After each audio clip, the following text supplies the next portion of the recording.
Sports Office has a baseball flavor, has a football flavor, has sports topics flavor. How about that? From the Rio Rancho Observer, Gary Herron, you're finally here. Yes, fan. Thank you. You know, it was like we were like putting the hook out there, and I was still in college. You were the fish that was swimming around the hook, and you wouldn't bite it. I have an announcement to make. Okay. I fired my caddy.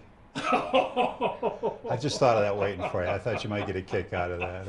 Oh man. Hoping with a little humor. Gary Woods just fired his caddy. Yeah. Hey, so you know, first things first. Baseball is like one thing that you are like a historian here in this area, and you know a lot about New Mexico baseball, and you put it all in a book now. Oh, it's not all in there, man. There's a lot. Well, you know what you could get in the book. Right. Baseball in New Mexico, Arcadia Publishing, came out in March. It's on sale, bookstores everywhere. It was a labor of love. I haven't told anybody that I want to be the next Stephen King. This is probably the only book I'll ever write. Stephen King with a ball in the bat. Yeah, or you know, one of the big shots. It's more like a scrapbook. It's Arcadia Publishing, and they do hundreds and hundreds of books. There's probably at least 150 about baseball around the U.S., and there's small towns. The little town I grew up in's got its own book too. They're heavy on images. There's over 200 images, cool. which is photos, score sheets, and things like that. It wasn't a whole lot of writing. Like I said, it's more like a scrapbook, and I had a lot of fun with it. I've learned a lot since then. One thing I'm surprising people with is, maybe you know this, I would guess not, the number of Major League ball players born in New Mexico since New Mexico became a state. How many guys have played in the Major League? Just 24. Kyle Weiland became the 24th a couple of Sundays ago when he pitched for the Red Sox. That's it, 24. So I'm putting together a binder now with as many baseball cards of these guys and bios and photos, autographs if I can find them, kind of collecting that. I'm not saying that's going to be a book, but it's going to be something I want to be the authority on. Well, you know, what was, when you were researching that book and you were doing all this stuff, is that the one thing that was the most surprising thing that you found as far as baseball in New Mexico, or did you find a story that, oh wow, that knocked your socks off? No, I've always had an appreciation for two or three of the guys that have come up through New Mexico that were born here, not raised here so much. Ralph Kiner, you know, I've read his autobiography, the only Hall of Famer born in New Mexico. Vern Stevens, who back in the late 40s, early 50s was comparable to Nomar Garcia-Parra, Derek Jeter, A-Rod, with being shortstops with like 30 to 40 some home runs and 130 or more RBIs. He had a lot of pop, played for the Browns and the Red Sox, and let's see, Vern Stevens, and Fred Haney, who was born, now I've read recently, he was born in Bernalillo. I'm thinking there might have been some confusion. It was Bernalillo County, because the other sources say he was born in Albuquerque. 1898, was a teammate of Ty Cobb, was a general manager for the Los Angeles Angels when they began. 57 and 58, he was a manager of the Milwaukee Braves.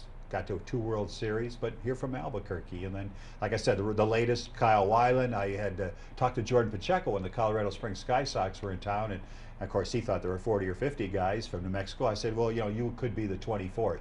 Unfortunately, he didn't get the call to the Rockies, and Kyle Weiland got the call to the Red Sox. I saw Weiland, I know he's had a couple of starts now. Pacheco, what did he think when you told him that number? Was that shocking for him? Oh, yeah. 24, the state's been around for 100 years. I think we've got more than Delaware and Montana. And of course, that doesn't include guys like Brendan Donnelly, because he wasn't born here, and Tito Landrum and some of those guys. Cody Ross, the list includes, because he was born in Portales. Right. But I tell you, getting back to the book, the research was probably, if you had to balance the research with the work to get the images, it was all skewed, because fortunately I have a friend in Dick Moots who was working with the Albuquerque Dukes in the early 70s, and he had literally hundreds of images of some of those players, black and white. And then I started taking pictures down on the field when I worked at the Valencia County News Bulletin in the early 80s. So I had probably another half of the photos. I put in the score sheets from the Isotopes' first ever game on April 11th, 2003. And there's actually a score sheet in there from the 1937 Albuquerque Cardinals that I found. I've got a scorebook from that team in the collection. You know, now that you're a famous author. And I'm an author. And all that, as far as I know, that was a hard labor of love to do, because you have so much other stuff to do with the Rio Rancho Observer, and football is coming up now, and you got 2 teams that you're mainly covering in your area, Rio Rancho and Cleveland. And when we look at Cleveland, I see them as one of the teams that's going to be a powerhouse in Class 5A this year. They will be, and I don't know how long that's going to last after this season because some of their talented players are going to be seniors this year. The Southpaw Cole Gauchi, their quarterback that came here from Texas, strong arm, big guy, prototypical size, and he's verbally committed to New Mexico State. And Thomas Knox, good running back. They've got some pretty good receivers. They've got good size on both lines. They got a great coach, Kirk Potter. He may be one of the underrated coaches too. He's got his knee repaired, so he's walking a little bit better. They brought in a new assistant from Clovis. Then they brought in the defensive coordinator came from Texas, Bruce, and I can't remember his last name, but they're really putting together something there. And like I said, I don't know how good that team of 2012 is going to be, but this 2011 team should be really good. You know, based on my experience with Southeastern New Mexico football, because all those guys come from that area. You know, when Bruce Carver would set things up, you know, it's like even the facilities. You could tell it has that Southeastern New Mexico influence on it because the facilities are nice and big, and those teams when they just reload. I mean, you know, I know guys are graduating, but based on my experience with that, I think that they're going to be good for a while. Well, there's certainly strong YAFL teams in the area too, the feeder programs, and they've got. I think that really helps. There were like 20 YAFL teams last year, split between Rio Rancho and Cleveland, and getting the kids interested and liking the game at that age is obviously very important. And the coaches that have the good sense to let the kids play other sports too. It's not just football, football, football. They go from football to wrestling, and then maybe they're throwers on the track team or sprinters if they're skill position players.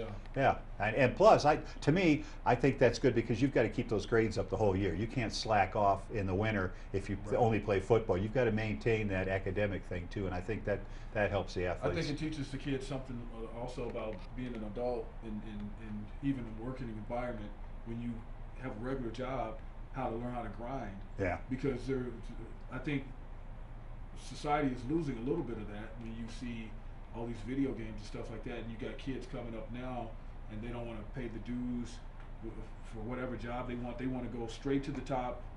Hey, I'm here. You've been waiting for me your whole life. I don't know what I'm doing, but I deserve the top spot, and I deserve this. I mean, you're seeing a lot of that. Isn't there a Lobo basketball player that could pretty much falls into that category? Oh boy, one and done kind of guy. Yeah. Well, you know what I'm saying. Yeah. I'm not going to say his name just for well, Kirk Potter's old school. I said his name. That's right. I know you're talking about. Kirk Potter's old school. He's not going to, I don't even know if he has a cell phone. He's not going to fall into that trap with all the social media stuff. And Dave Howes over at Rio Rancho, he's not old school, but he's not new school. He's been around the game long enough that he's got a no-nonsense approach. How do you feel about the social media stuff? I mean, because I was thinking about these kids coming up now, and I was thinking about some of the things I said when I was that age. And if that was just going, people were writing stories about what I said, and I'm that age, I don't have a chance because you say stupid stuff. You know, like you're learning. You don't know. You're not your best that you're going to be yet because you're an unfinished product. All right. There's maturity involved and stuff like that. And for somebody to take advantage of that and put all that out there, how do you feel about that? Well, Van, as you know, and most people know, I don't have a cell phone, so I'm not following anybody's tweets. Right. I put the twit in Twitter. I don't really care what these athletes are saying. Even the guys, if Todd Helton had a Twitter account, he's one of my favorite athletes. I don't care what Todd's doing, what movie he's going to see, what kind of dressing he has on his salad, or the kids are out in the yard playing. You know, I watch him when the Rockies are on TV. I admire what he does. That's it. I don't know if there's any athlete or anybody in show business or even Van Tate that I'd want to have that access to know what you're doing every minute. I'm going to make myself a peanut butter and jelly sandwich right now. You know, are you using chunky? Is it chunky or smooth? Chunky or smooth? It's like That's people. The question of the day. There's no privacy anymore, and plus you can't do anything. This is maybe a good thing. You can't do anything in public anymore because there's cameras all over the place. Yeah. You know, although this maybe you agree with me. Whenever there's a bank robbery, they'll show the video and so say, "Have you seen this man?"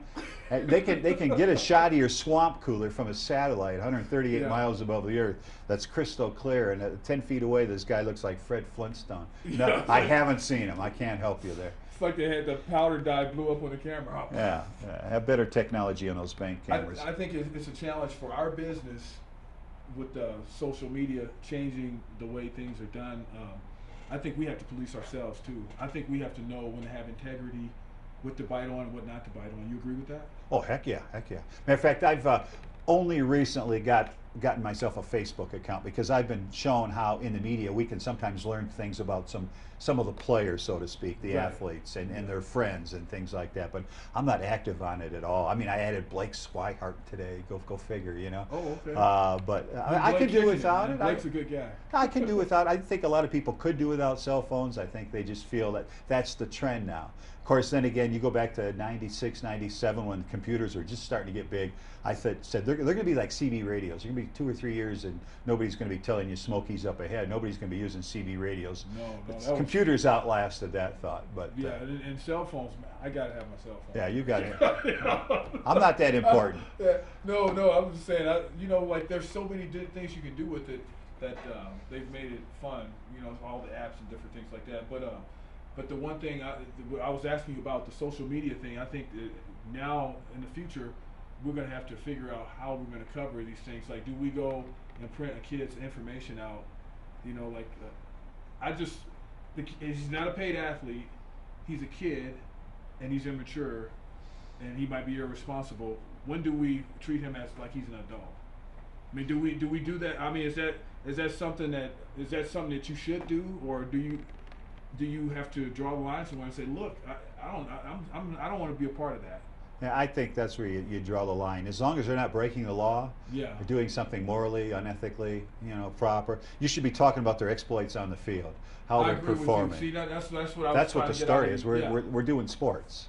Yeah, and I think our business is dabbling into sensationalism and almost like Entertainment Tonight or something. You know, like some entertainment show, almost like the /sports/ entertainment.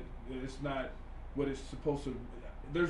There's a few true journalists still left. Yeah, I could not be a paparazzi for life. For any, I would not want to just follow some actress around and wait for just spoiling. And who then really what do you cares? do when you take your last breath on this planet and you say, "Oh, I was just following somebody taking pictures of it my whole life"? What did you do?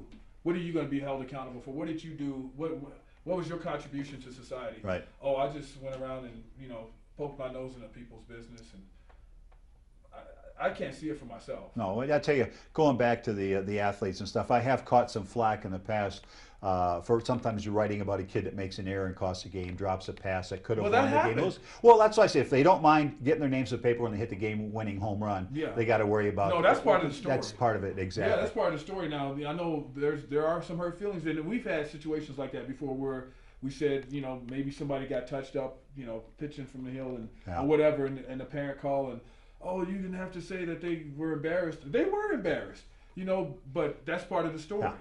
But I think it crosses a line though when I'm like in your living room and you just like threw a ketchup packet at your friend and it busted on the shirt and he started crying and I'm putting that as a story. Oh yeah. You tweet that out, write that down. The other thing I've had some coaches I had to write about that had DWIs and things like that. And you have to. There's people that don't like that, but I say I'm the messenger. I'm the messenger. Exactly. I'm not the one that got behind the wheel. They did it, and like the people that you're covering who are fair will admit that I did it. That happened. Because I mean, you can't be somebody's cheerleader either. Right. Oh. If they do something wrong or if something has happened, you got to put that out there, regardless if they're going to be mad at you or not. That's your job. Oh, some of these people I've had great relationships with or admired a lot, and then they do something stupid. And you're I've had that happen. I'm really sorry this happened to you, but everybody in Rio Rancho, for example, it's really a small town, although there's 87,000 people. Everybody's going to know about it. We can't just gloss over it. We got to have it in the newspaper. And I've had somebody get really mad at me for something like that, and then came back and told me they respected me because they thought I was fair. Yeah. That's the best compliment you can get. Yeah, so that's what I'm trying to do.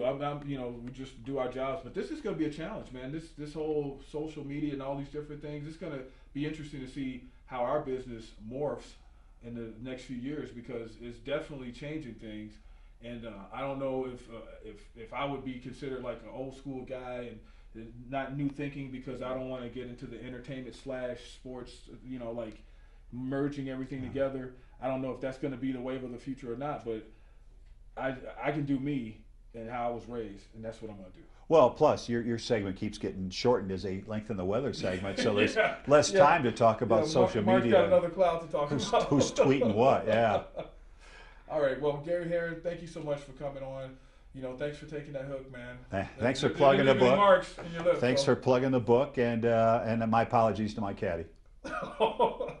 he lost his caddy, and we lost our time. We're out of time. So we'll see you all next time.